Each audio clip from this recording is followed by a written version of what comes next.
The number of people seeking asylum at a major border crossing just south of Montreal is rising. Border officials logged just over 1,300 applications at the Saint-Bernard-de-Lacolle crossing in March. That's almost twice as many in February. This was followed by more than 500 in just the first 6 days of April. Experts are warning this surge could be because of the Trump administration's new immigration policies. So joining us from Montreal this morning is France Andre. He's a spokesperson for the Action Committee for People Without Status. Andre, welcome to your morning. Good morning, Mary. Thank you for having me. France, what have you been hearing from the people that you work with about why they would like to come to Canada in this moment? Well, I've been hearing because what Donald Trump had promises, the threat of mass deportation in the United States, he actually canceled, revoked some programs that these people were in, and some of them were to be expired in 2026, 2027. He arbitrarily decided to cancel them. So people are running away because they're actually physically deporting people that were supposed to be under the program for months to come. Would it be fair to say that fear is what's motivating this surge? For Canada, as far as Canada has been very generous in the past, for people that's been following what happened in the past, we had the place called Roxham Road that were closed, where it was closed in March 2023, and they've put some very, very limited ways to come in. There's exceptions, and those exceptions are if you have family members of what I call a first degree. We're talking about grandparents, parents, spouses, children, and uncle and uncles. In the past, they were cousins. So if you can scientifically, let's say, prove with your birth certificate and other documents that you have family here, they may let you in. That is not guaranteed. So you have to come with ways to prove that you are the same family.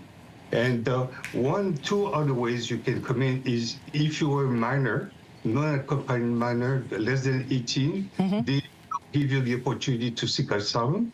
And the very last, and I'm very concerned by this one, is that if you are able to get into Canada clandestinely by going through the woods, you have to hide 14 days somewhere, being exposed to some kind of abuse if there are smugglers. And then after the 14 days, you can claim asylum. But you need to say this is day one, this is day 14, then you'll be able to claim asylum. And this is very dangerous.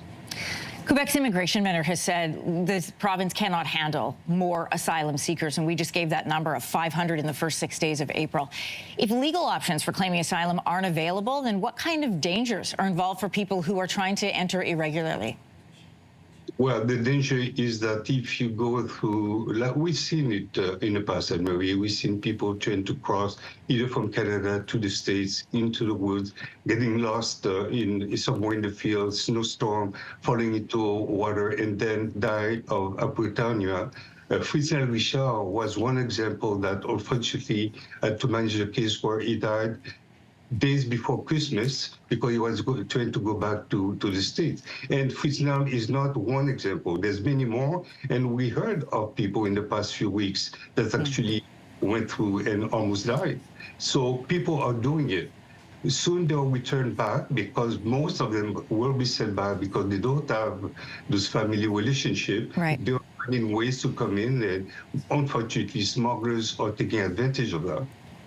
Both Liberal leader Mark Carney and Conservative leader Pierre Poilievre has said that they would only support asylum claims for, quote, appropriate applicants. So right now, that would not include people who are coming in from the U.S. You've outlined some of the ways that they would be allowed to stay. So what do you hope the next Prime Minister knows about the situation for people who are right now seeking asylum from the U.S.?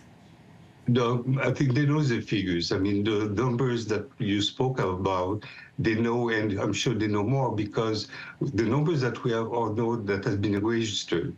But people that were returned and coming through the woods and waiting for 14 days, there's a lot more. And those are numbers that we cannot yet, talk about because they don't know. The agent, agent at the border do not know how many people that actually went through. And I do get calls of these people, that needs to stay here.